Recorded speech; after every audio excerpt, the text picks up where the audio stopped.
Hello friends, welcome to rich with சமையல். இன்னைக்கு பார்க்க போகிறது ஃப்ரூட் ஜெல்லி. ஃப்ரூட்ஸ் சாப்பிட மாட்டேன்னு சொல்கிற சில குழந்தைங்களுக்கு ஃப்ரூட்ஸு சேர்த்து கொடுக்கும்போது விரும்பி சாப்பிடுவாங்க. அகர் அகர் 1 கப்பு, அது கடல் நுரைன்னு சொல்லிட்டு சொல்லுவாங்க. 3/4 கப்பு சர்க்கரை,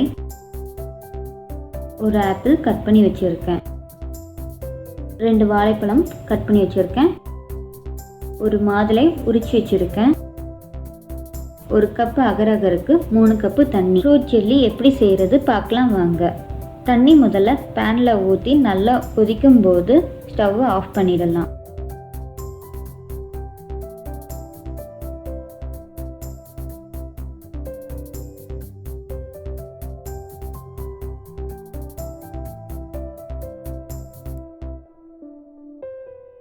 அந்த தண்ணியில் அகர் அகரை நல்லா ஊற வச்சிடலாம்.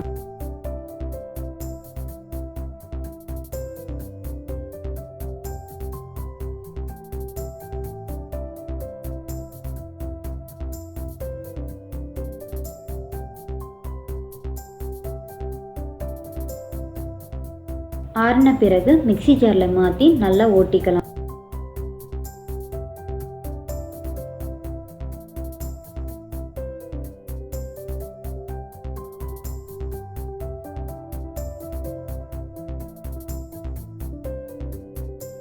ஓட்டின அப்புறம் பேனில் மாற்றிக்கிட்டு சர்க்கரை சேர்த்து கொதிக்க விடலாம்.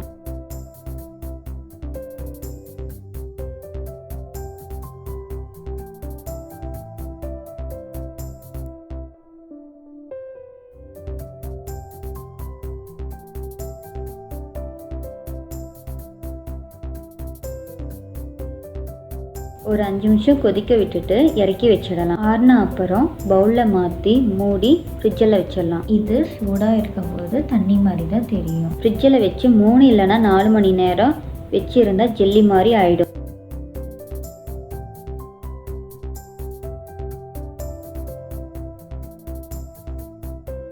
நாலு மணி நேரம் ஆயிடுச்சு. ஃப்ரிட்ஜிலேருந்து எடுத்து பார்க்கும்போது ஜெல்லி ரெடி. அதுக்கப்புறம் எடுத்து ஃப்ரூட்ஸு சேர்த்து குழந்தைங்களுக்கு கொடுக்கலாம். இதில் கிரேப் சேர்த்தா இன்னும் நல்லாயிருக்கும். பெருசாக இருந்தால் கட் பண்ணி போட்டுக்கோங்க. இன்றைக்கி நான் சேர்க்கலை. ஜெல்லி அப்படியே வச்சு அப்பப்போ ஃப்ரூட்ஸ் சேர்க்குற மாதிரி இருந்தால் 1 வீக் வரைக்கும் வச்சுருக்கலாம். ஃப்ரூட்ஸு சேர்த்தா ஜெல்லியை 2 நாள் தான் வச்சுட்டு இருக்க முடியும். ரசித்து செய்து குழந்தைங்களோடு ருசித்து சாப்பிடுங்கள். இந்த வீடியோ உங்களுக்கு பிடித்திருந்தால் லைக் பண்ணுங்கள், ஷேர் பண்ணுங்கள், சப்ஸ்கிரைப் பண்ணுங்கள், பெல் ஐக்கான் கிளிக் பண்ண மறந்துடாதீங்க.